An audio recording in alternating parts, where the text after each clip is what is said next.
안녕하세요. 바쁜 일상 속 슬로우 모션 그 남자의 목소리 시작합니다. 오늘 밤은 세상 모든 딸들의 마음을 붙들어줄 아버지의 고전 수업 마흔의 기쁨과 슬픔 소개해드립니다. 삶은 여전히 불완전하고 우리는 여전히 흔들리지만 그 흔들림 속에서 새로운 빛이 들어온다. 이 책은요, 니체, 쇼펜하우어, 세네카 등 고전 스승들의 인생 철학들을 한데 엮어 흔들리는 딸, 그리고 우리들에게 깊은 울림을 줍니다. 어쩌면 우리가 애써 외면해온 감정들을 마주하게 해주고 AI 시대를 살아가는 우리에게도 올바른 방향을 알려줍니다. 지금 나에게 공허와 불안이 찾아왔다면, 이리저리 흔들려 삶의 방향을 제자리로 돌리고 싶다면 이 책 추천드리겠습니다. 제가 아버지는 아니지만 오늘 밤 잔잔하게 읽어드리겠습니다. 마흔의 기쁨과 슬픔, 윤호북스 출판. 그럼에도 불구하고 오늘 밤도 잘 자요.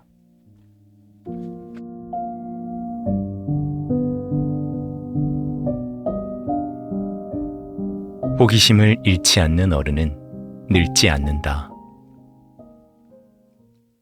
마흔이 넘은 우리는 일과 자기 성취에 몰두한다. 바쁘게 살다 보니 주변의 자연과 사물에 점점 관심을 잃어간다. 우리의 감성도 자연스럽게 마모된다. 처음 보는 것에 대한 설렘을 잃어버리고 일상의 작은 기적들을 당연하게 여긴다. 어린아이들을 마주할 때마다 그 반짝이는 눈동자, 호기심으로 가득한 표정을 보면 얼마나 많은 경이로움을 놓치고 살았는지 깨닫게 된다. 미국의 시인 마야 앤젤로는 이렇게 말했다. 인생은 숨을 쉰 횟수가 아니라 숨 막힐 정도로 벅찬 순간을 얼마나 많이 가졌는가로 평가된다. 숨 막힐 정도로 가슴 벅찬 순간이란 무엇일까? 첫눈이 내릴 때 가슴이 두근거리는 순간, 친구의 웃음소리에 따라 웃게 되는 순간, 책을 읽다가 하고 깨닫는 순간, 누군가를 도왔을 때 느끼는 따뜻함, 밤하늘의 별을 보며 우주의 신비에 감탄하는 순간이다. 기쁨의 삶을 사는데 항상 느린 시간만 필요한 것은 아니다. 때로는 한순간으로 충분하다.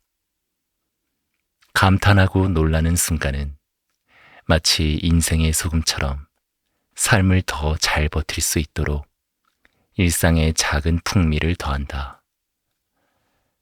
언제 마지막으로 진정으로 와 하고 감탄했는가? 언제 마지막으로 무언가에 완전히 빠져들어 시간 가는 줄 몰랐는가? 아마 기억하기 어려울 것이다. 우리는 너무 바쁘게 살고 있으니까. 경이로움에 눈뜨게 하는 힘. 경이로움과 호기심은 동전의 양면과 같다. 호기심이 있어야 감탄할 수 있고, 감탄할 수 있어야 더 궁금해한다. 완전하게 통제되고 엄격하게 계획된 삶을 고집하는 사람은 놀랄 권리를 포기하는 셈이다. 특히 마흔을 넘긴 이들에게 이런 호기심은 더욱 소중하다. 책임과 피로에 짓눌려 삶이 무겁게만 느껴질 때 아이 같은 호기심이야말로 우리를 다시 살아있게 만드는 힘이다. 이제 다 아는데 뭘 더 궁금해 라고 생각할지 모르지만 진짜 지혜는 모른다는 것을 아는 데서 시작된다. 마흔의 경험이 있기에 오히려 더 깊은 질문을 던질 수 있고 더 섬세한 아름다움을 발견할 수 있다. 이제 인공지능이 우리 삶 깊숙이 들어왔다. AI가 시를 쓰고 그림을 그리고 음악도 만든다. 하지만 AI에게는 결정적으로 부족한 것이 있다. 인공지능은 어떤 것도 경이롭게 여기지 않는다. 함께 술을 마시지도 않으며 슬픔에 함께 울지도 않는다. 상상해보자. AI와 함께 밤하늘을 올려다본다면 AI는 별의 개수는 대략 2천억 개이고 가장 가까운 별까지의 거리는 4.37 광년이다. 라고 정확한 정보를 알려줄 것이다. 하지만 그 아름다운 밤하늘의 무한한 별을 바라보면서 위험에 눌려 자신이 작은 먼지처럼 느껴지는 그 숭고한 감정을 경험하지 못한다. AI는 친구의 농담에 진짜로 웃지 않는다. 그저 하하하라는 문자로 웃음을 표현할 뿐이지. 배꼽을 잡고 웃다가 눈물이 나는 그런 경험을 하지 못한다. 이것이 바로 우리가 AI와 다른 점이다. 우리는 불완전하지만 바로 그 불완전함 때문에 아름다운 순간들을 경험할 수 있다. 새로운 문을 열 때 마주하는 놀라움은 예고 없이 찾아온다. 그리고 우리는 그 순간 감정적이고 본능적으로 반응한다. 놀라움은 갑작스럽게 우리의 사고를 확장시킨다. 이런 일도 가능하네. 세상에 이런 것도 있었어? 라고 말하는 순간들이 삶을 재편한다.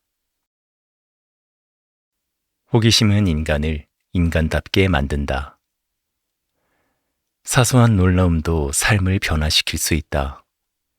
길에서 우연히 만난 강아지의 인사, 카페에서 들은 낯선 음악, 책에서 발견한 한 줄의 문장, 이런 작은 것들이 우리에게 새로운 관점을 선사한다. 갑작스러운 깨달음, 갑작스러운 만족감은 모두 우리를 살아있는 모든 것과 친밀하게 만들어준다. 그리고 그것은 오직 지금 여기에만 존재한다. 과거의 후회나 미래의 걱정에 사로잡혀 있을 때는 이런 순간들을 놓치게 된다. 하지만 현재에 온전히 집중할 때 우리는 평범한 일상에서도 특별함을 발견할 수 있다. 이런 강렬하고 충만한 순간들을 설명하는데 자주 사용되는 용어가 바로 마음 챙김이다. 마음 챙김은 단순히 명상 기법이 아니라 삶을 살아가는 방식이다. 요즘 명상에 대한 관심이 커지고 있다. 그럴 만한 이유가 있다. 명상은 우주 속 나에 대해 알게 해준다. 명상을 하다 보면 신기한 경험을 한다. 내 호흡에 집중하다 보면 숨이 들어오고 나가는 것이 이렇게 신비로운 일이었나 싶다. 내 심장 박동 소리를 들으면 이 작은 근육이 평생 쉬지 않고 뛰고 있다는 것이 경이롭다.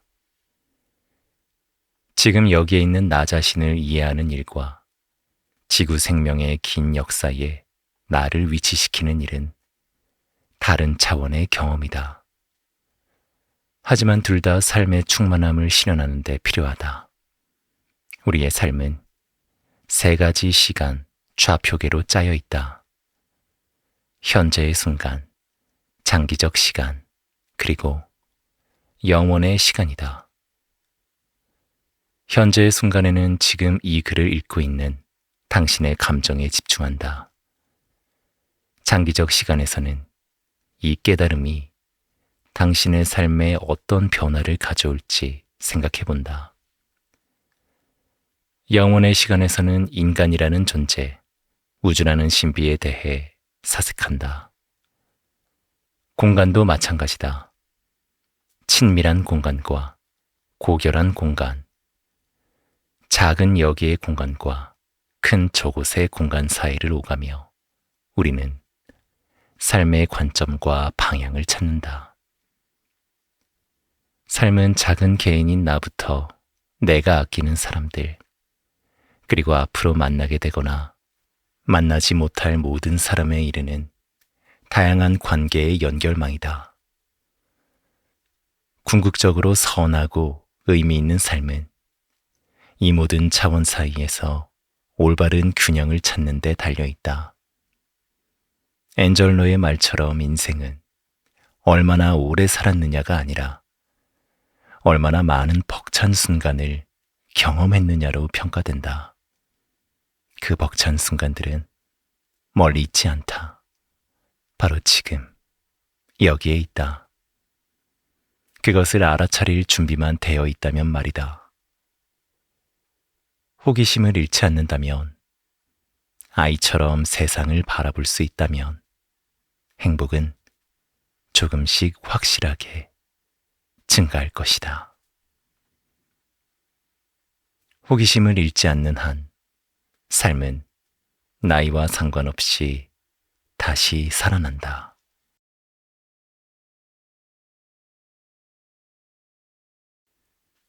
더 잘 살고 싶기 때문에 불안해진다.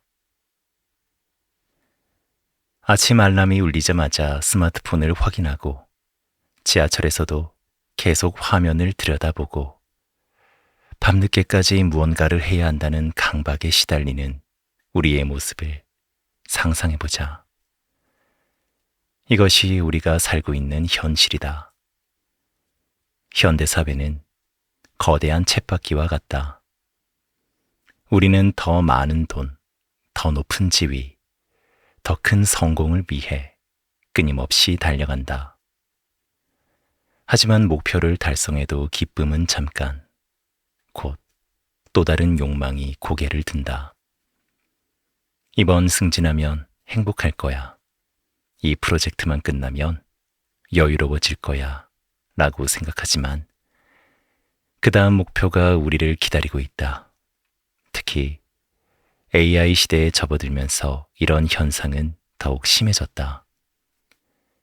AI가 우리 일자리를 대체할지도 모른다는 불안감이 가중되면서 많은 사람이 뒤처지면 안 된다는 강박에 시달리고 있다. 새로운 기술을 배워야 한다는 압박감, 끊임없이 업그레이드해야 한다는 조급함이 우리를 더욱 불안하게 만들고 있다. 존재하지 못하는 상태, 휴머니아. 영성 전문가 스티브 테일러는 이런 현대인의 상태를 휴머니아라고 명명했다. 이는 단순한 스트레스나 바쁨을 넘어선 현대인이 겪는 근본적인 정신적 불안정 상태를 말한다. 휴머니아의 핵심은 우리가 존재하지 못하는 상태다. 현대인은 끊임없이 무언가를 하고 성취하고 소유해야 한다는 강박에 시달리며 정작 지금 이 순간에 온전히 존재하는 능력을 잃어버렸다. 이는 중독자가 더 강한 자극을 찾듯이 우리도 더 많은 성취와 외부 자극을 통해 내면의 공허함을 채우려 애쓰는 상태다. 테일러는 이러한 휴머니아의 주요 증상을 자신 밖에서 살아가기, 즉 그저 존재할 수 없고 끊임없이 뭔가를 필요로 하는 상태로 설명한다. AI 시대의 이런 현상은 더욱 심화됐다. 정보 과부하, 끊임없는 비교, 기술 발전에 뒤처질까 하는 불안감이 휴머니아를 가속화하고 있다.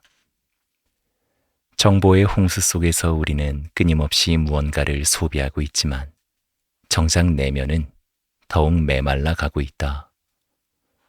소셜미디어에서 다른 사람들의 성공담을 보며 자신을 비교하고 있고 인공지능의 놀라운 능력을 보며 자신의 가치를 의심하게 된다. 깨어있는 삶의 감각. 그렇다면 이런 휴머니아에서 벗어날 방법은 없을까? 테일러는 존재의 조화로움이라는 개념을 제시한다. 이는 단순히 스트레스를 줄이거나 일시적으로 휴식을 취하는 것과는 차원이 다른 접근법이다. 존재의 조화로움이란 지금 이 순간에 온전히 존재하며 내면의 평화를 찾는 상태를 의미한다. 마치 잔잔한 호수처럼 마음이 고요해져서 외부의 소음과 혼란에 휘둘리지 않는 상태 말이다. 이때 우리는 끊임없는 욕망의 굴레에서 벗어나 진정한 자유를 경험할 수 있다. 테일러가 말하는 존재의 조화로움은 각성 경험의 일상화에서 온다. 테일러는 우리의 일상적 의식이 실제로는 일종의 잠이며 때로는 우리가 더 강렬하고 완전한 현실로 깨어난다고 말한다. 전통적인 명상이나 철학적 사색보다는 일상에서 자연스럽게 일어나는 각성의 순간들을 인식하고 확장하는 것에 주목한다. 테일러는 갑작스러운 깨달음보다는 점진적으로 깨어있는 상태를 일상에 통합하는 것을 강조한다. 이는 특별한 수행법보다는 평범한 일상활동, 즉 걷기, 먹기, 대화하기 등을 더 의식적으로 경험하는 것에서 시작된다. 이런 상태에서는 몇 가지 특별한 경험을 하게 된다.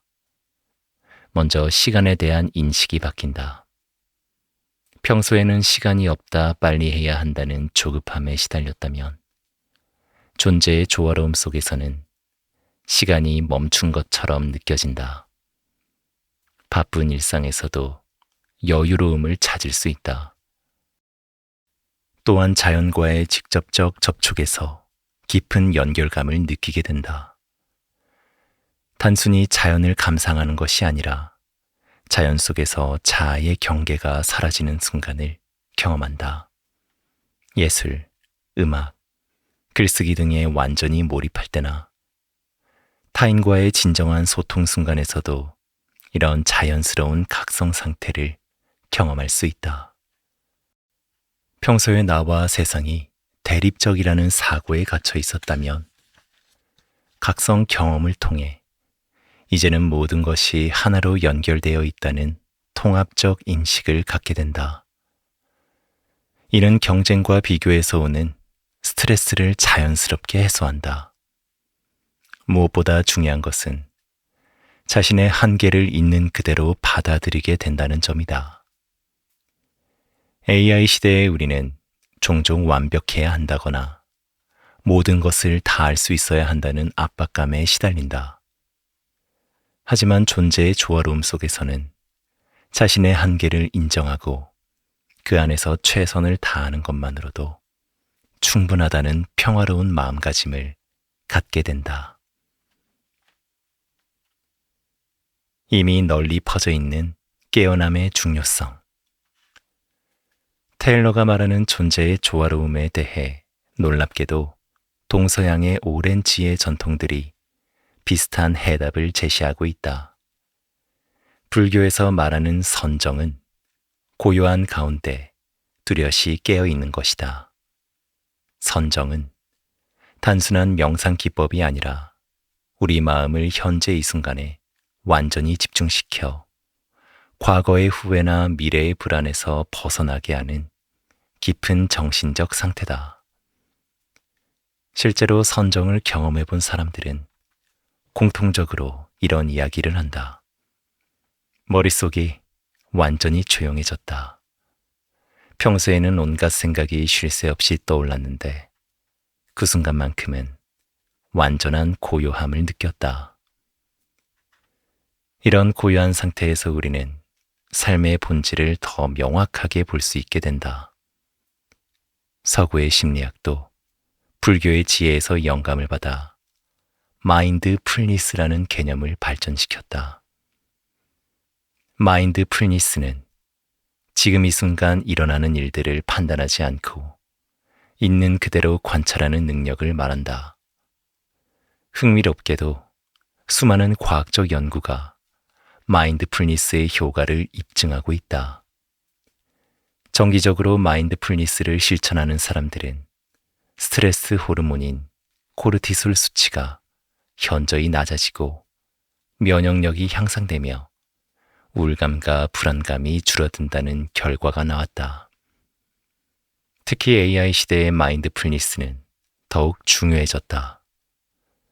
정보 과부하와 멀티태스킹으로 주의력이 분산되기 쉬운 시대에 마인드풀니스는 집중력을 회복하고 내면의 안정을 찾는 강력한 도구가 되고 있다.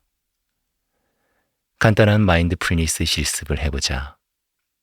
하루에 5분만이라도 편안한 자세로 앉아서 호흡에 집중해보자. 숨이 들어오고 나가는 것을 그저 지켜보기만 하면 된다. 처음에는 온갖 생각이 떠오르겠지만 그런 생각들을 나쁘다고 판단하지 말고 생각이 일어났구나 하고 인정한 다음 다시 호흡으로 돌아오자. 고대 그리스와 로마의 스토아 철학자들도 비슷한 통찰을 제시했다. 그들의 핵심 메시지는 명확하다. 우리가 통제할 수 없는 것에 에너지를 쓰지 말고 통제할 수 있는 내면의 태도에 집중하라. 에픽테토스는 이렇게 말했다. 사람들을 괴롭히는 것은 사건 자체가 아니라 그 사건에 대한 우리의 해석이다. 이는 현대인들에게도 매우 중요한 통찰이다.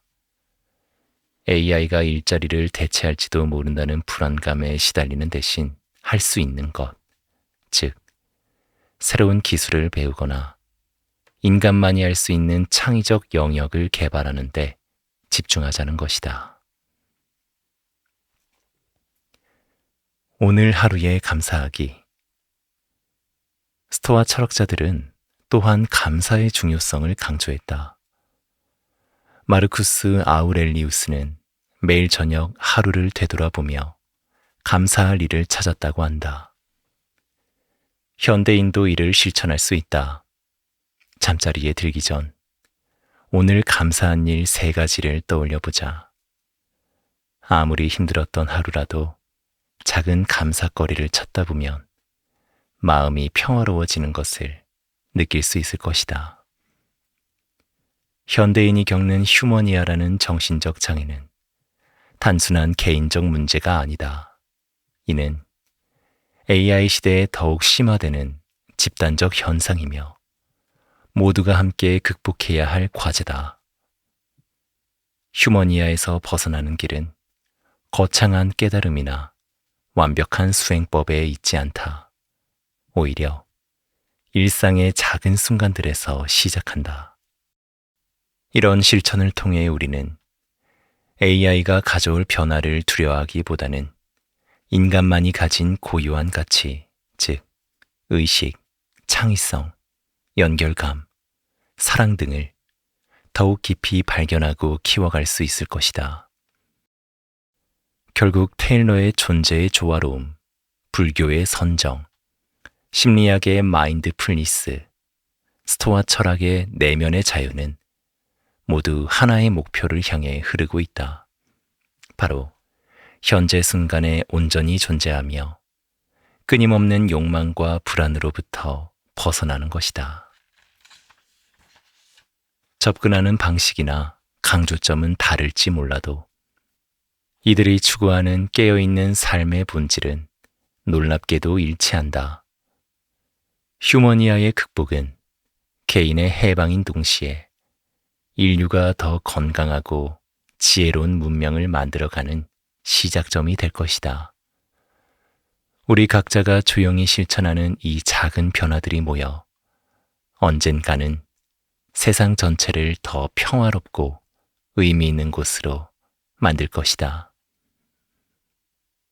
불안은 없애야 할 감정이 아니라 지금 여기, 지금 여기로 돌아오라는 신호다.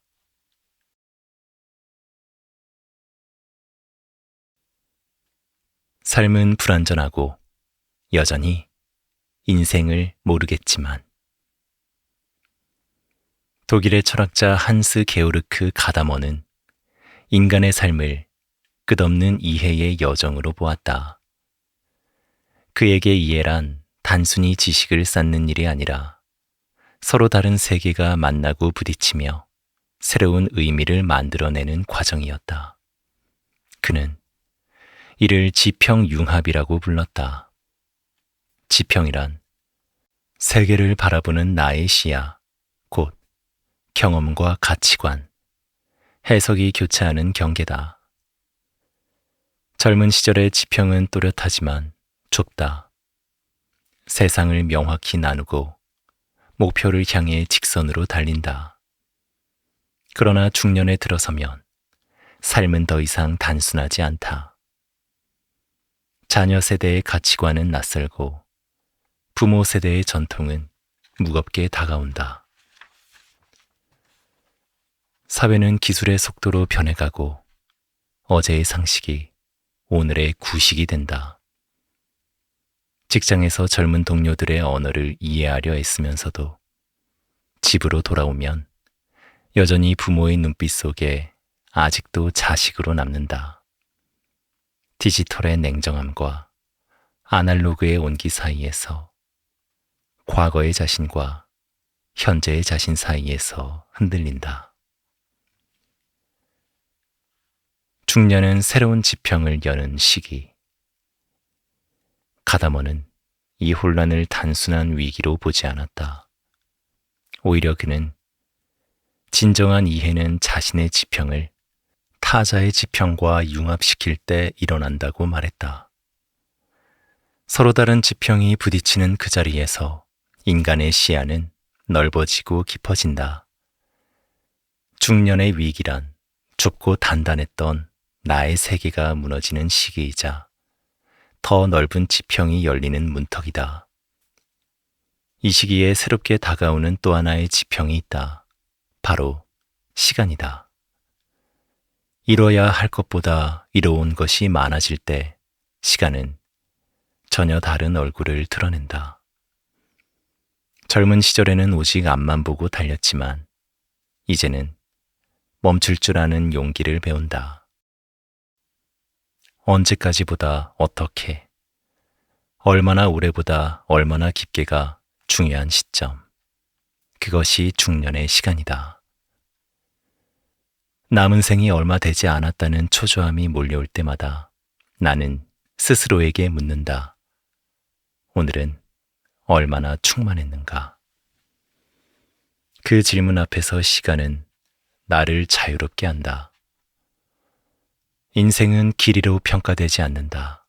하루라도, 한순간이라도 그 시간이 깨어있는 삶이라면 그것은 이미 완전한 인생이다. 다른 세계를 포용하는 마음. 젊음과 노년, 이상과 현실, 기억과 현재, 디지털과 감성, 즉 서로 다른 세계가 맞부딪히며 새로운 의미를 낳는다. 그것이 인생의 예술이다. 중년은 성취의 끝이 아니라 이해의 확장기다. 경쟁의 시대를 지나 존재의 시대에 들어서는 문턱이다. 가다머의 지평융합은 이렇게 속삭인다. 진정한 성숙은 하나의 시각에 머무르지 않고 서로 다른 세계를 포용할 때 비로소 이루어진다. 젊은 시절엔 정답을 찾으려 했다면 이제는 다름을 이해하려 한다. 그것이 인생의 두 번째 탄생이다. 100세 시대의 중년은 쇠퇴의 시작이 아니라 의미의 시작이다. 외적 성공의 크로노스적 시간에서 벗어나 내적 충만의 카이로스적 시간으로 나아가는 전환점. 이 시기에 우리는 비로소 무엇이 되려는 삶에서 존재하는 삶으로 옮겨선다. 성공보다 성숙이, 결과보다 관계가, 속도보다 깊이가 소중해지는 순간이다.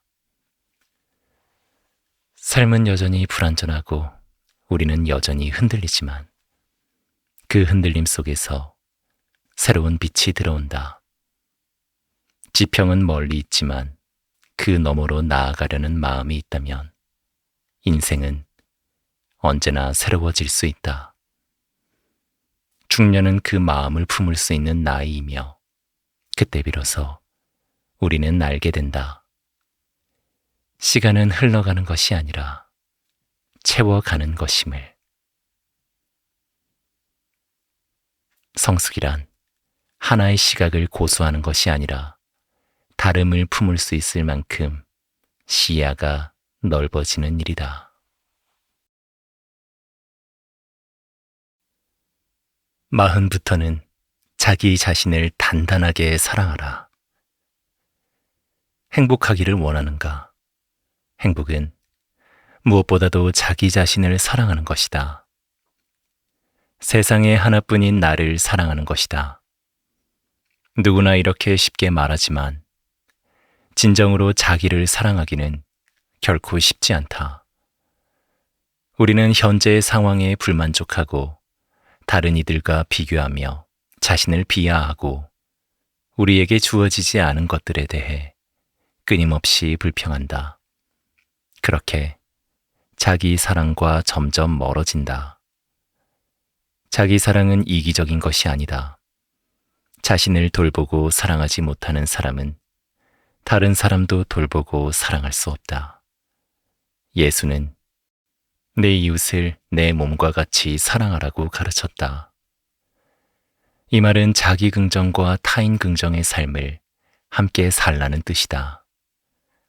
자기 긍정의 힘이 없는데 어떻게 타인 긍정의 힘이 나올 수 있겠는가? 자기 사랑이 먼저 있어야 타인 사랑의 힘과 여유가 생긴다. 자기 자신을 사랑하지 못하면서 남을 사랑한다는 것은 거짓이다. 자기 사랑은 모든 사랑의 출발점이다. 자기 사랑에도 연습이 필요하다. 그렇다면 자기 사랑을 위해 무엇을 해야 하는가? 먼저 자기 용서가 필요하다. 말하기는 쉬우나 세상에서 제일 어려운 것이 자기 용서다. 이는 자신의 부족함, 어리석음, 부도덕함을 있는 그대로 받아들이고 깊이 반성하는 데서 시작한다. 그러한 인정과 반성이 있고 진심으로 뉘우치는 마음이 있어야 비로소 나는 나를 용서할 수 있다. 진정한 자기 반성은 자기 긍정으로 가는 중요한 첫걸음이다. 자기 반성을 하지 않는 사람은 자신을 존중할 수 없게 되고 결국 자기 비하와 자기 혐오에 빠진다. 깊은 자기 용서는 자기 연민으로 이어진다. 자기 연민은 자신의 고통에 공감하는 것이다. 이루지 못한 꿈에 대한 아픔, 분노와 슬픔, 나약함과 불안함을 따뜻한 시선으로 바라보는 것이다. 자기 연민은 자신의 불완전함을 인정하고 스스로에게 친절을 베푸는 것이다. 완벽을 추구하며 스스로를 올가매는 대신 인간으로서 지닌 나약함을 인정하고 받아들이는 용기가 필요하다. 자기 연민이 깊어지면 자기 사랑으로 발전한다. 반대로 자기 사랑이 깊어지면 자기 연민이 되고 그 연민의 마음으로 자기 용서가 가능해진다. 자기 용서가 어려운 또 다른 이유는 타인 용서가 안 되기 때문이다. 타인 용서와 자기 용서는 동전의 양면과 같다. 타인을 용서하지 못하는 사람은 대부분 자기 자신도 용서하지 못한다. 우울증이나 불안장애를 겪는 사람 중 상당수가 자기 부정적 태도를 가지고 있다. 쉽게 말해 내가 나를 용서하지 못하는 것이다. 타인 용서는 결국 나를 위한 것이며 자기 사랑의 한 형태다. 자기 사랑의 핵심은 자기 수용이다. 우리는 완벽하지 않으며 때로는 실수하고 좌절한다. 하지만 이러한 인간적인 면모를 인정하고 받아들이는 것이 자기 사랑의 시작이다. 과거의 후회나 미래의 불안에 얽매이기보다는 현재의 자신을 온전히 받아들이고 자신의 강점과 약점을 균형 있게 바라보는 것이 중요하다. 자기 수용은 우리의 결점과 상처, 불완전함을 판단하지 않고 포용하는 것이다.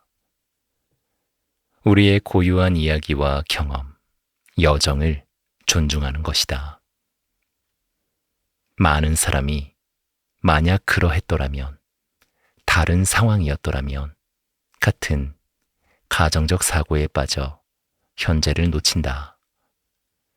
이러한 태도는 자기 사랑과 거리가 멀다.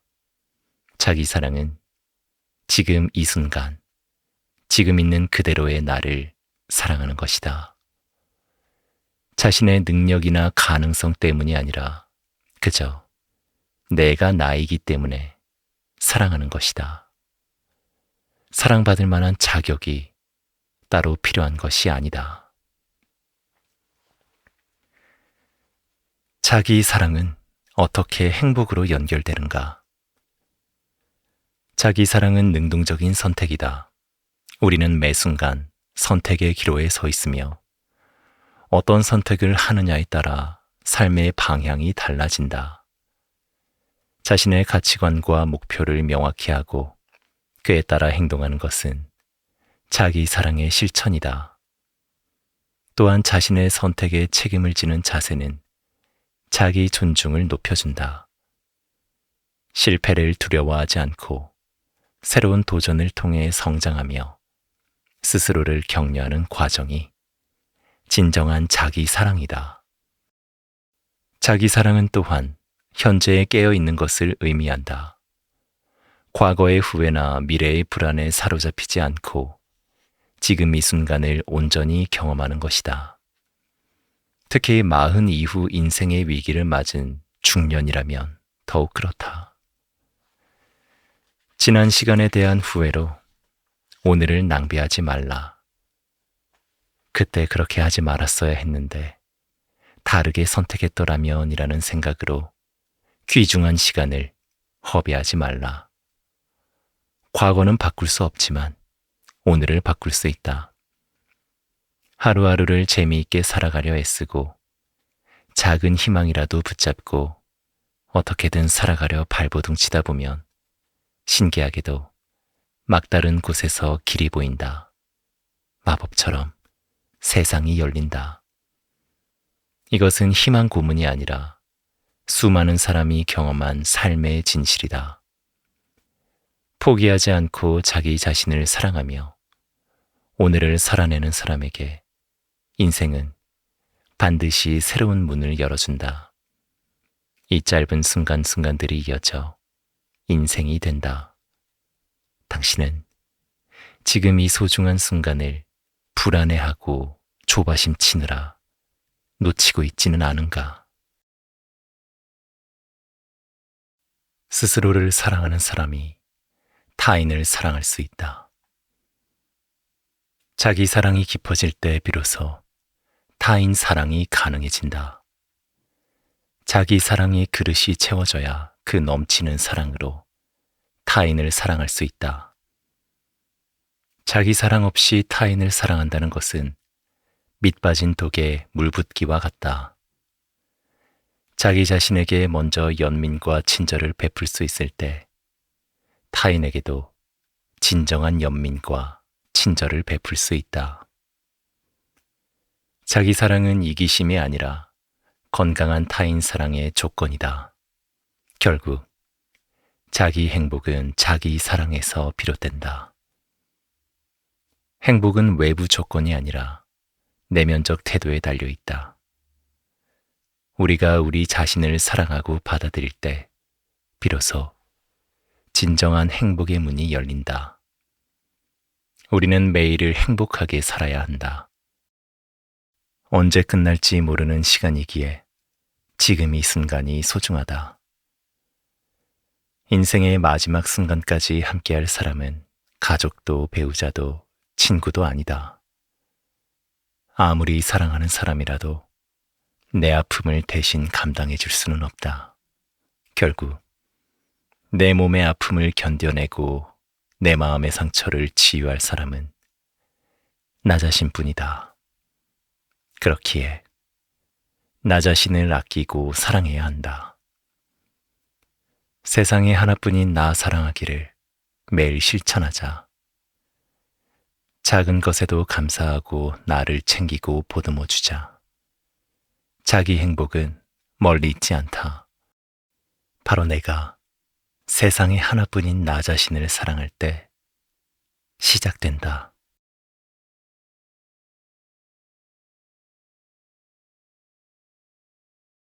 호기심을 잃지 않는 어른은 늙지 않는다. 40이 넘은 우리는 일과 자기 성취에 몰두한다. 바쁘게 살다 보니 주변의 자연과 사물에 점점 관심을 잃어간다. 우리의 감성도 자연스럽게 마모된다. 처음 보는 것에 대한 설렘을 잃어버리고 일상의 작은 기적들을 당연하게 여긴다.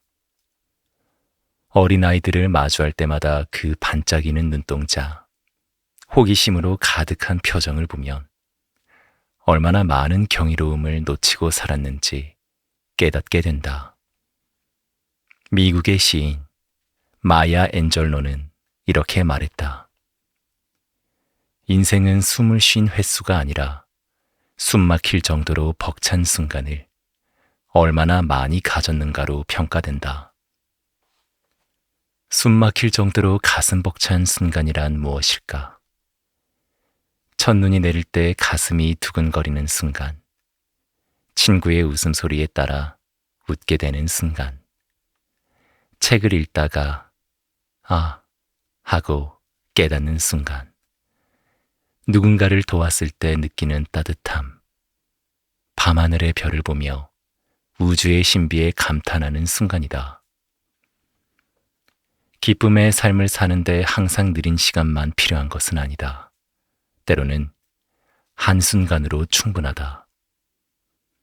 감탄하고 놀라는 순간은 마치 인생의 소금처럼 삶을 더 잘 버틸 수 있도록 일상의 작은 풍미를 더한다. 언제 마지막으로 진정으로 와 하고 감탄했는가? 언제 마지막으로 무언가에 완전히 빠져들어 시간 가는 줄 몰랐는가? 아마 기억하기 어려울 것이다. 우리는 너무 바쁘게 살고 있으니까. 경이로움에 눈뜨게 하는 힘. 경이로움과 호기심은 동전의 양면과 같다. 호기심이 있어야 감탄할 수 있고, 감탄할 수 있어야 더 궁금해한다. 완전하게 통제되고 엄격하게 계획된 삶을 고집하는 사람은 놀랄 권리를 포기하는 셈이다. 특히 40을 넘긴 이들에게 이런 호기심은 더욱 소중하다. 책임과 피로에 짓눌려 삶이 무겁게만 느껴질 때 아이 같은 호기심이야말로 우리를 다시 살아있게 만드는 힘이다. 이제 다 아는데 뭘 더 궁금해라고 생각할지 모르지만 진짜 지혜는 모른다는 것을 아는 데서 시작된다. 40의 경험이 있기에 오히려 더 깊은 질문을 던질 수 있고 더 섬세한 아름다움을 발견할 수 있다. 이제 인공지능이 우리 삶 깊숙이 들어왔다. AI가 시를 쓰고 그림을 그리고 음악도 만든다. 하지만 AI에게는 결정적으로 부족한 것이 있다. 인공지능은 어떤 것도 경이롭게 여기지 않는다. 함께 술을 마시지도 않으며 슬픔에 함께 울지도 않는다. 상상해보자. AI와 함께 밤하늘을 올려다본다면 AI는 별의 개수는 대략 2천억 개이고 가장 가까운 별까지의 거리는 4.37 광년이다. 라고 정확한 정보를 알려줄 것이다. 하지만 그 아름다운 밤하늘의 무한한 별을 바라보면서 위험에 눌려 자신이 작은 먼지처럼 느껴지는 그 숭고한 감정을 경험하지 못한다. AI는 친구의 농담에 진짜로 웃지 않는다. 그저 하하하라는 문자로 웃음을 표현할 뿐이지. 배꼽을 잡고 웃다가 눈물이 나는 그런 경험을 하지 못한다. 이것이 바로 우리가 AI와 다른 점이다. 우리는 불완전하지만 바로 그 불완전함 때문에 아름다운 순간들을 경험할 수 있다. 새로운 문을 열 때 마주하는 놀라움은 예고 없이 찾아온다. 그리고 우리는 그 순간 감정적이고 본능적으로 반응한다. 놀라움은 갑작스럽게 우리의 사고를 확장시킨다. 이런 일도 가능하네. 세상에 이런 것도 있었어? 라고 말하는 순간들이 삶을 재편한다. 호기심은 인간을 인간답게 만든다. 사소한 놀라움도 삶을 변화시킬 수 있다. 길에서 우연히 만난 강아지의 인사, 카페에서 들은 낯선 음악, 책에서 발견한 한 줄의 문장, 이런 작은 것들이 우리에게 새로운 관점을 선사한다. 갑작스러운 깨달음, 갑작스러운 만족감은 모두 우리를 살아있는 모든 것과 친밀하게 만들어준다. 그리고 그것은 오직 지금 여기에만 존재한다.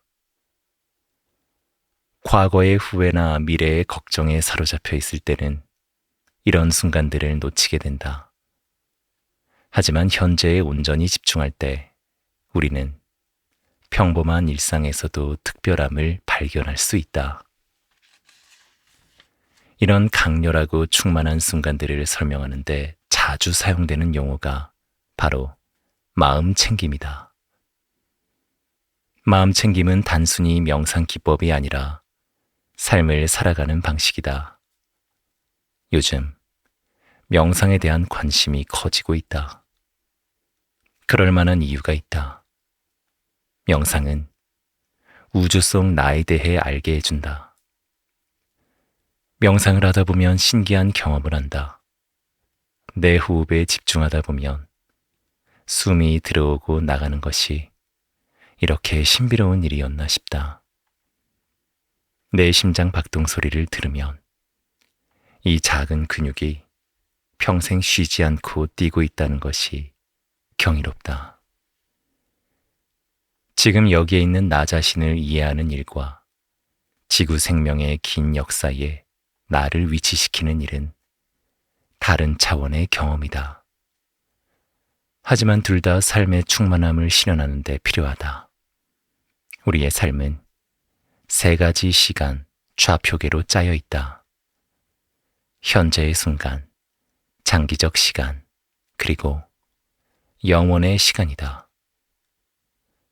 현재의 순간에는 지금 이 글을 읽고 있는 당신의 감정에 집중한다. 장기적 시간에서는 이 깨달음이 당신의 삶에 어떤 변화를 가져올지 생각해 본다. 영원의 시간에서는 인간이라는 존재, 우주라는 신비에 대해 사색한다. 공간도 마찬가지다.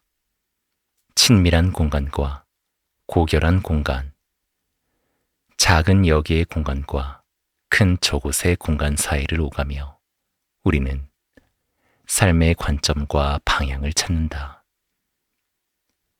삶은 작은 개인인 나부터 내가 아끼는 사람들, 그리고 앞으로 만나게 되거나 만나지 못할 모든 사람에 이르는 다양한 관계의 연결망이다. 궁극적으로 선하고 의미 있는 삶은 이 모든 차원 사이에서 올바른 균형을 찾는 데 달려있다. 엔젤러의 말처럼 인생은 얼마나 오래 살았느냐가 아니라 얼마나 많은 벅찬 순간을 경험했느냐로 평가된다. 그 벅찬 순간들은 멀리 있지 않다. 바로 지금, 여기에 있다. 그것을 알아차릴 준비만 되어 있다면 말이다. 호기심을 잃지 않는다면, 아이처럼 세상을 바라볼 수 있다면, 행복은 조금씩 확실하게 증가할 것이다. 호기심을 잃지 않는 한, 삶은 나이와 상관없이 다시 살아난다.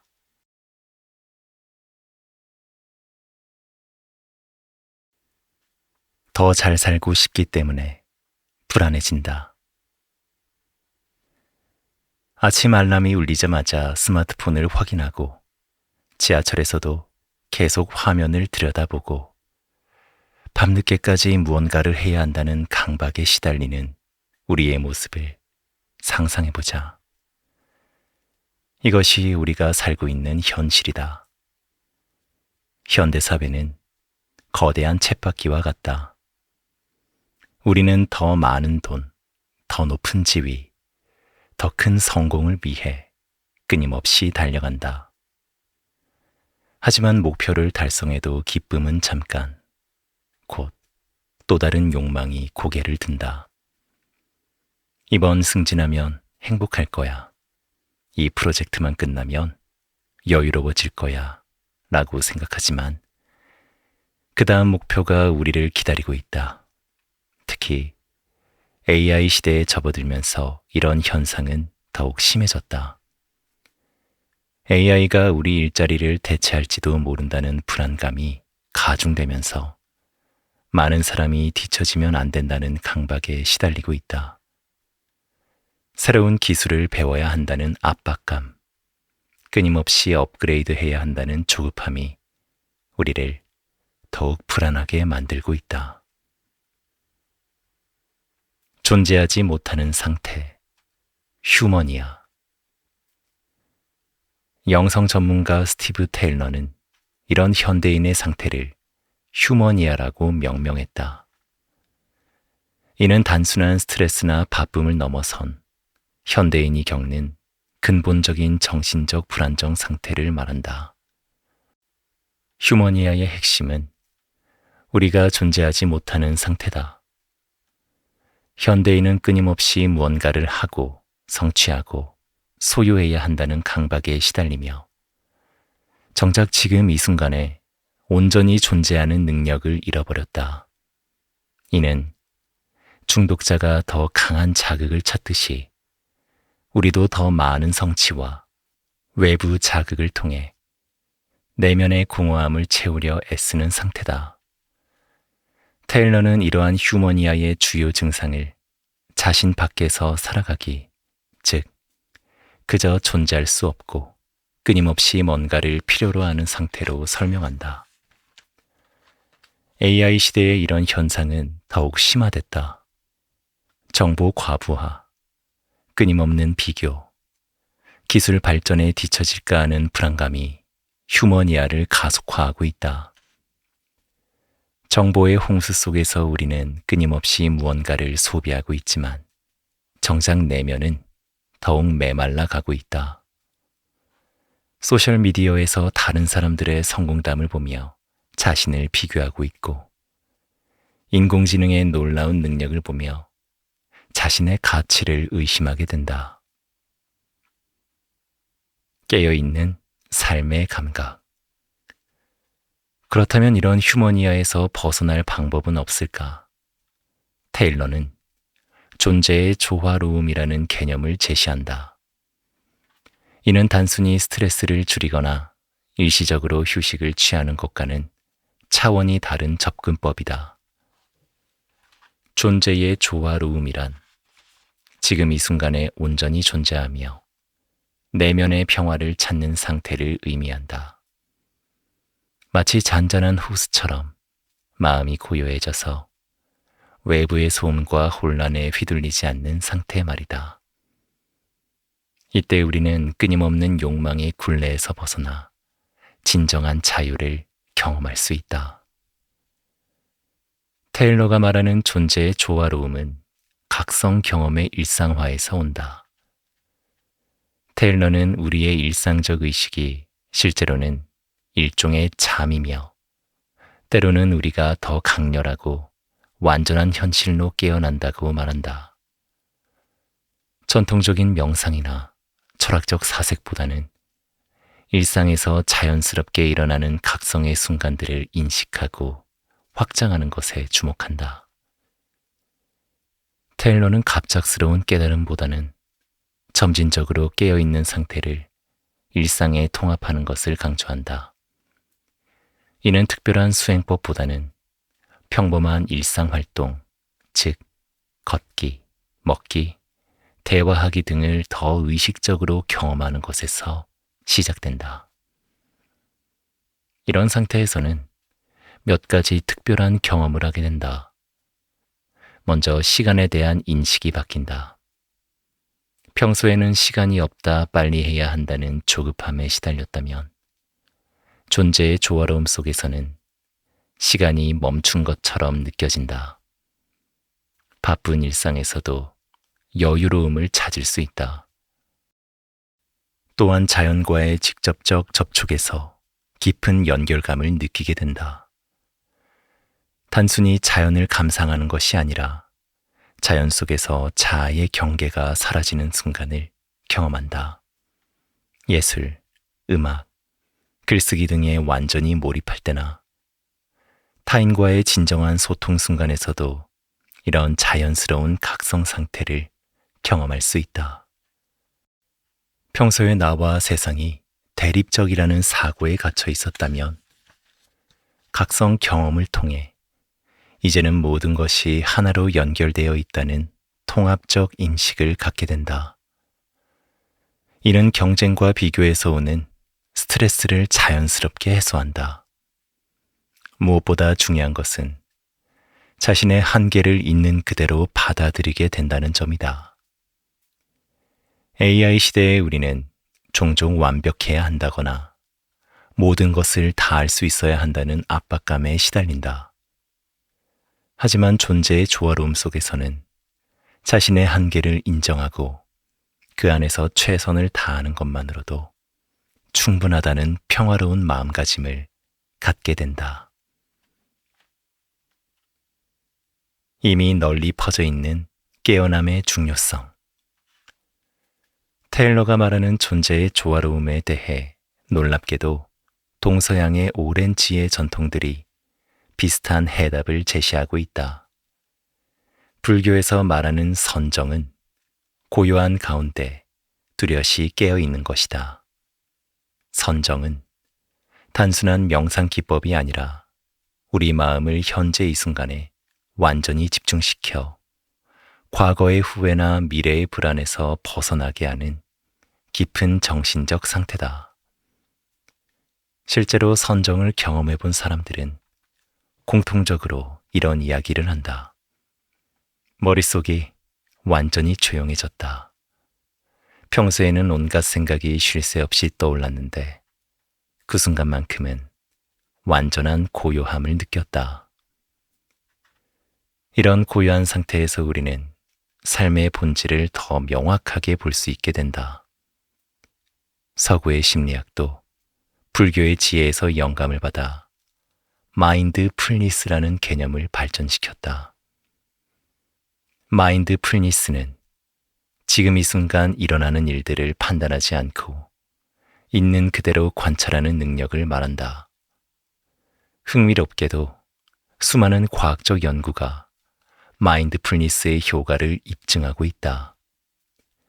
정기적으로 마인드풀니스를 실천하는 사람들은 스트레스 호르몬인 코르티솔 수치가 현저히 낮아지고 면역력이 향상되며 우울감과 불안감이 줄어든다는 결과가 나왔다. 특히 AI 시대의 마인드풀니스는 더욱 중요해졌다.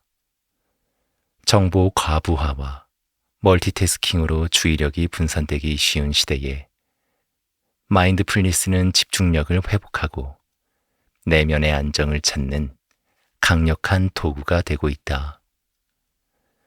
간단한 마인드풀니스 실습을 해보자. 하루에 5분만이라도 편안한 자세로 앉아서 호흡에 집중해보자. 숨이 들어오고 나가는 것을 그저 지켜보기만 하면 된다. 처음에는 온갖 생각이 떠오르겠지만 그런 생각들을 나쁘다고 판단하지 말고 생각이 일어났구나 하고 인정한 다음 다시 호흡으로 돌아오자. 고대 그리스와 로마의 스토아 철학자들도 비슷한 통찰을 제시했다. 그들의 핵심 메시지는 명확하다. 우리가 통제할 수 없는 것에 에너지를 쓰지 말고 통제할 수 있는 내면의 태도에 집중하라. 에픽테토스는 이렇게 말했다. 사람들을 괴롭히는 것은 사건 자체가 아니라 그 사건에 대한 우리의 해석이다. 이는 현대인들에게도 매우 중요한 통찰이다. AI가 일자리를 대체할지도 모른다는 불안감에 시달리는 대신 할 수 있는 것, 즉 새로운 기술을 배우거나 인간만이 할 수 있는 창의적 영역을 개발하는 데 집중하자는 것이다. 오늘 하루에 감사하기. 스토아 철학자들은 또한 감사의 중요성을 강조했다. 마르쿠스 아우렐리우스는 매일 저녁 하루를 되돌아보며 감사할 일을 찾았다고 한다. 현대인도 이를 실천할 수 있다. 잠자리에 들기 전 오늘 감사한 일 3가지를 떠올려보자. 아무리 힘들었던 하루라도 작은 감사거리를 찾다 보면 마음이 평화로워지는 것을 느낄 수 있을 것이다. 현대인이 겪는 휴머니아라는 정신적 장애는 단순한 개인적 문제가 아니다. 이는 AI 시대에 더욱 심화되는 집단적 현상이며 모두가 함께 극복해야 할 과제다. 휴머니아에서 벗어나는 길은 거창한 깨달음이나 완벽한 수행법에 있지 않다. 오히려 일상의 작은 순간들에서 시작한다. 이런 실천을 통해 우리는 AI가 가져올 변화를 두려워하기보다는 인간만이 가진 고유한 가치, 즉 의식, 창의성, 연결감, 사랑 등을 더욱 깊이 발견하고 키워갈 수 있을 것이다. 결국 테일러의 존재의 조화로움, 불교의 선정, 심리학의 마인드풀니스, 스토아 철학의 내면의 자유는 모두 하나의 목표를 향해 흐르고 있다. 바로 현재 순간에 온전히 존재하며 끊임없는 욕망과 불안으로부터 벗어나는 것이다. 접근하는 방식이나 강조점은 다를지 몰라도 이들이 추구하는 깨어있는 삶의 본질은 놀랍게도 일치한다. 휴머니아의 극복은 개인의 해방인 동시에 인류가 더 건강하고 지혜로운 문명을 만들어가는 시작점이 될 것이다. 우리 각자가 조용히 실천하는 이 작은 변화들이 모여 언젠가는 세상 전체를 더 평화롭고 의미 있는 곳으로 만들 것이다. 불안은 없애야 할 감정이 아니라 지금 여기, 지금 여기로 돌아오라는 신호다.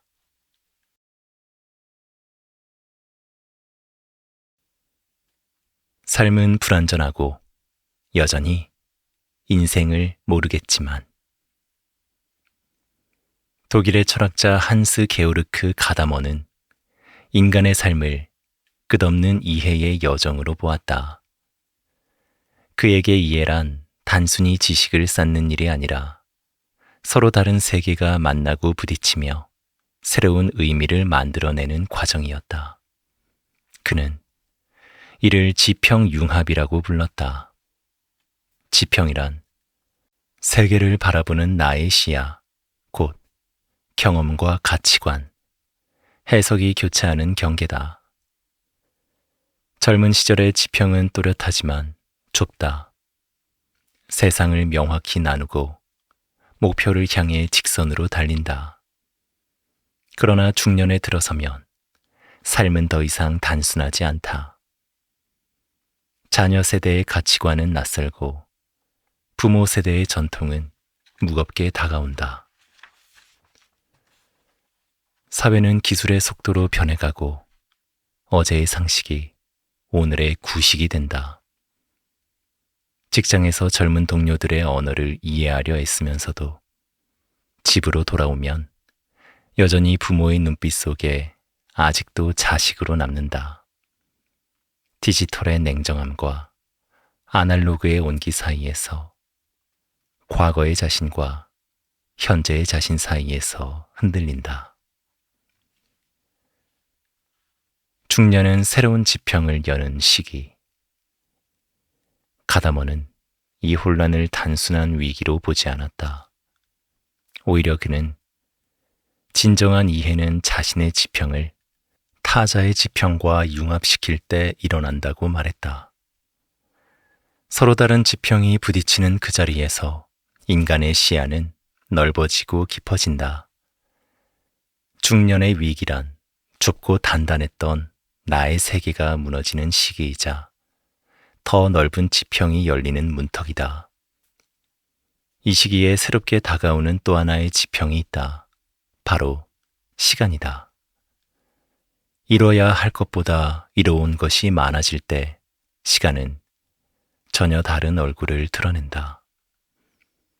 젊은 시절에는 오직 앞만 보고 달렸지만 이제는 멈출 줄 아는 용기를 배운다. 언제까지보다 어떻게, 얼마나 오래보다 얼마나 깊게가 중요한 시점. 그것이 중년의 시간이다. 남은 생이 얼마 되지 않았다는 초조함이 몰려올 때마다 나는 스스로에게 묻는다. 오늘은 얼마나 충만했는가? 그 질문 앞에서 시간은 나를 자유롭게 한다. 인생은 길이로 평가되지 않는다. 하루라도, 한순간이라도 그 시간이 깨어있는 삶이라면 그것은 이미 완전한 인생이다. 다른 세계를 포용하는 마음. 젊음과 노년, 이상과 현실, 기억과 현재, 디지털과 감성, 즉 서로 다른 세계가 맞부딪히며 새로운 의미를 낳는다.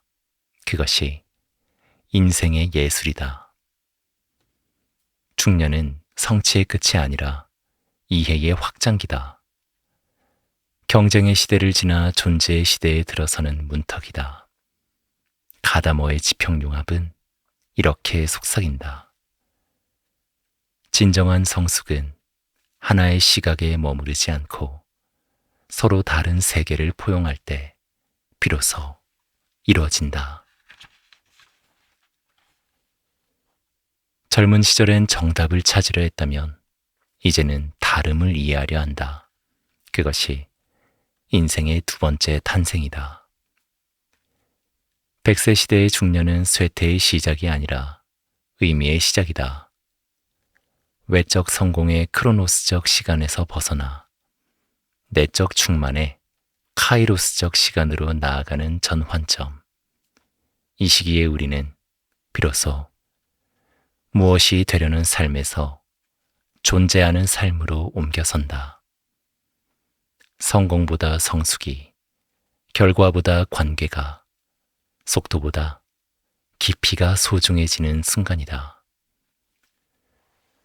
삶은 여전히 불완전하고 우리는 여전히 흔들리지만 그 흔들림 속에서 새로운 빛이 들어온다.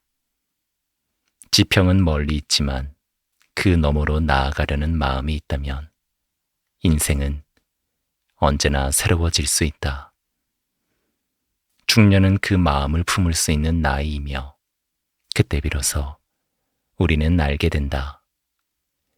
시간은 흘러가는 것이 아니라 채워가는 것임을.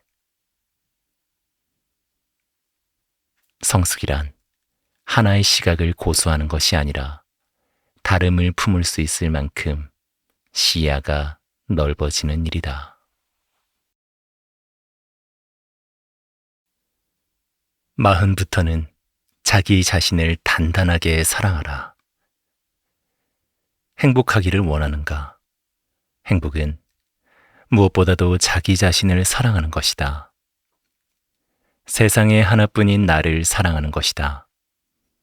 누구나 이렇게 쉽게 말하지만 진정으로 자기를 사랑하기는 결코 쉽지 않다.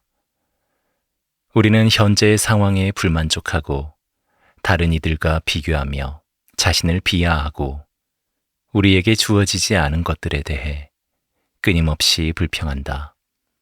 그렇게 자기 사랑과 점점 멀어진다. 자기 사랑은 이기적인 것이 아니다.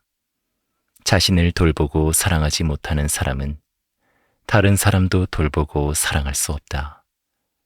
예수는 내 이웃을 내 몸과 같이 사랑하라고 가르쳤다. 이 말은 자기 긍정과 타인 긍정의 삶을 함께 살라는 뜻이다. 자기 긍정의 힘이 없는데 어떻게 타인 긍정의 힘이 나올 수 있겠는가? 자기 사랑이 먼저 있어야 타인 사랑의 힘과 여유가 생긴다. 자기 자신을 사랑하지 못하면서 남을 사랑한다는 것은 거짓이다. 자기 사랑은 모든 사랑의 출발점이다. 자기 사랑에도 연습이 필요하다. 그렇다면 자기 사랑을 위해 무엇을 해야 하는가? 먼저 자기 용서가 필요하다. 말하기는 쉬우나 세상에서 제일 어려운 것이 자기 용서다. 이는 자신의 부족함, 어리석음, 부도덕함을 있는 그대로 받아들이고 깊이 반성하는 데서 시작한다. 그러한 인정과 반성이 있고 진심으로 뉘우치는 마음이 있어야 비로소 나는 나를 용서할 수 있다. 진정한 자기 반성은 자기 긍정으로 가는 중요한 첫걸음이다. 자기 반성을 하지 않는 사람은 자신을 존중할 수 없게 되고 결국 자기 비하와 자기 혐오에 빠진다. 깊은 자기 용서는 자기 연민으로 이어진다. 자기 연민은 자신의 고통에 공감하는 것이다. 이루지 못한 꿈에 대한 아픔, 분노와 슬픔, 나약함과 불안함을 따뜻한 시선으로 바라보는 것이다. 자기 연민은 자신의 불완전함을 인정하고 스스로에게 친절을 베푸는 것이다. 완벽을 추구하며 스스로를 옭아매는 대신 인간으로서 지닌 나약함을 인정하고 받아들이는 용기가 필요하다. 자기 연민이 깊어지면 자기 사랑으로 발전한다. 반대로 자기 사랑이 깊어지면 자기 연민이 되고 그 연민의 마음으로 자기 용서가 가능해진다. 자기 용서가 어려운 또 다른 이유는 타인 용서가 안 되기 때문이다. 타인 용서와 자기 용서는 동전의 양면과 같다. 타인을 용서하지 못하는 사람은 대부분 자기 자신도 용서하지 못한다. 우울증이나 불안장애를 겪는 사람 중 상당수가 자기 부정적 태도를 가지고 있다. 쉽게 말해 내가 나를 용서하지 못하는 것이다. 타인 용서는 결국 나를 위한 것이며 자기 사랑의 한 형태다. 자기 사랑의 핵심은 자기 수용이다. 우리는 완벽하지 않으며 때로는 실수하고 좌절한다. 하지만 이러한 인간적인 면모를 인정하고 받아들이는 것이 자기 사랑의 시작이다. 과거의 후회나 미래의 불안에 얽매이기보다는 현재의 자신을 온전히 받아들이고 자신의 강점과 약점을 균형 있게 바라보는 것이 중요하다.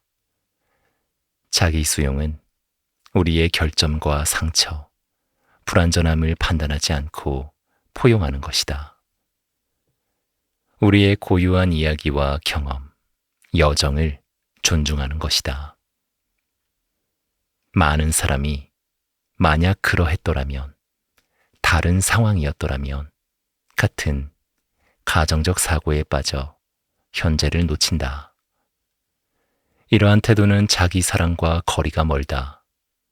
자기 사랑은 지금 이 순간, 지금 있는 그대로의 나를 사랑하는 것이다.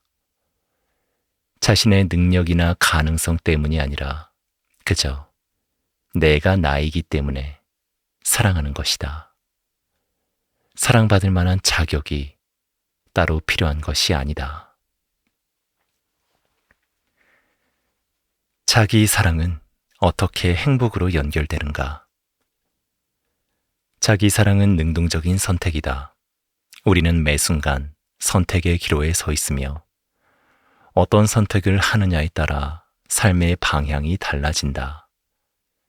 자신의 가치관과 목표를 명확히 하고 그에 따라 행동하는 것은 자기 사랑의 실천이다. 또한 자신의 선택에 책임을 지는 자세는 자기 존중을 높여준다.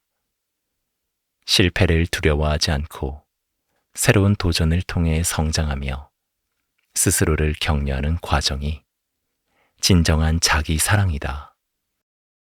자기 사랑은 또한 현재에 깨어 있는 것을 의미한다. 과거의 후회나 미래의 불안에 사로잡히지 않고 지금 이 순간을 온전히 경험하는 것이다.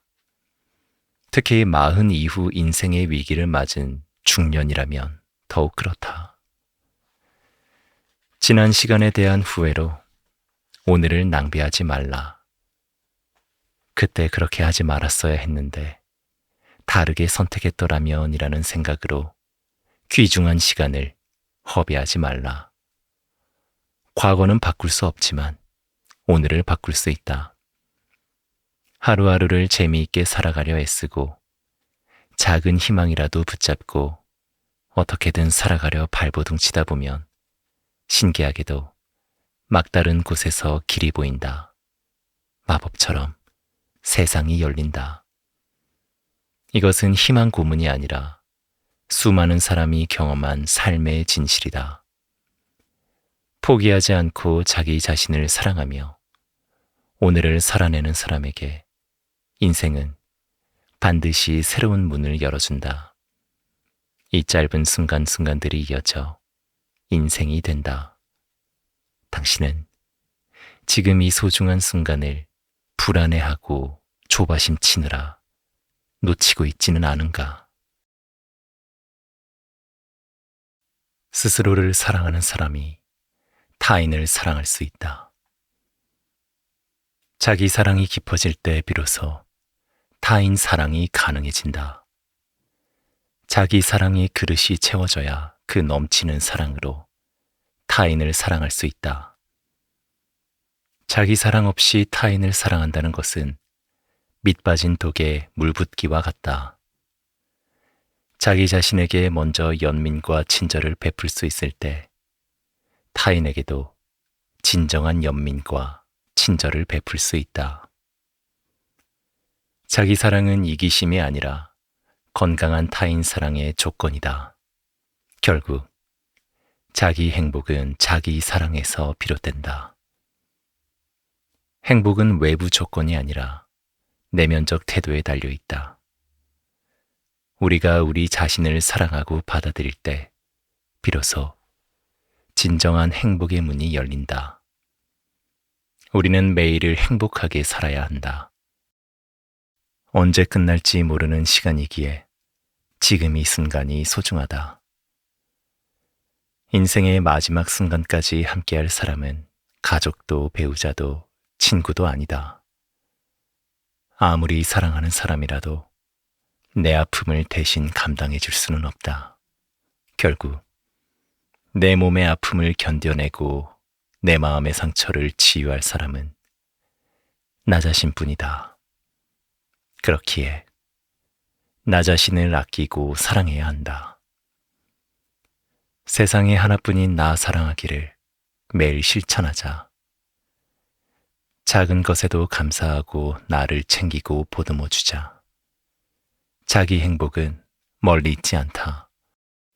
바로 내가 세상에 하나뿐인 나 자신을 사랑할 때 시작된다.